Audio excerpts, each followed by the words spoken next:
心想事成第5條法則：潛意識能為你帶來幸福。忠厚老實又勤勉嘅人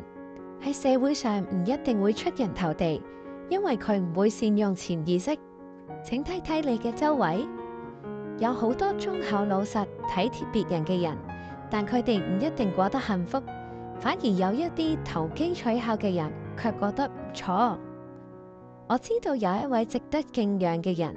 一生從來都冇得到過好嘅機會，最終都罹患癌症而死。不過如果進一步觀察，就會發現呢啲人好似對自己將來嘅期待並冇咁強烈嘅要求。呢啲人會憑住良心去盡自己應盡嘅義務，或者回報別人嘅人情義理，可是卻不會進一步考慮自己將來嘅出路。換句話說，就係冇積極嘅未來展望。因此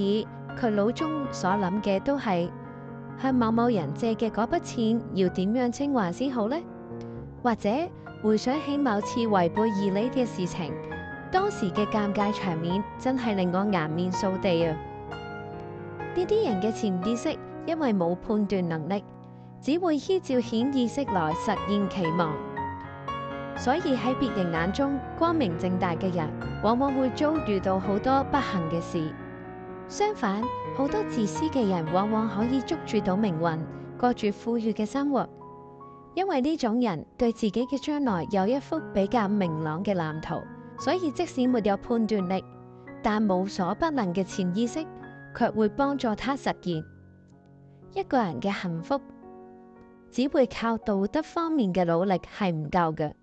我們必須要經常描繪自己將來嘅幸福形象，並依靠萬能嘅潛意識來幫忙實現。如果有呢種想法，你就會想到更多嘅事情要做，因為只做一些光明正大嘅事情係冇辦法獲得幸福。畢竟呢個世界不幸嘅正義者仲有相當之多。圓夢小語，我是幸福的，我擁有很多福分。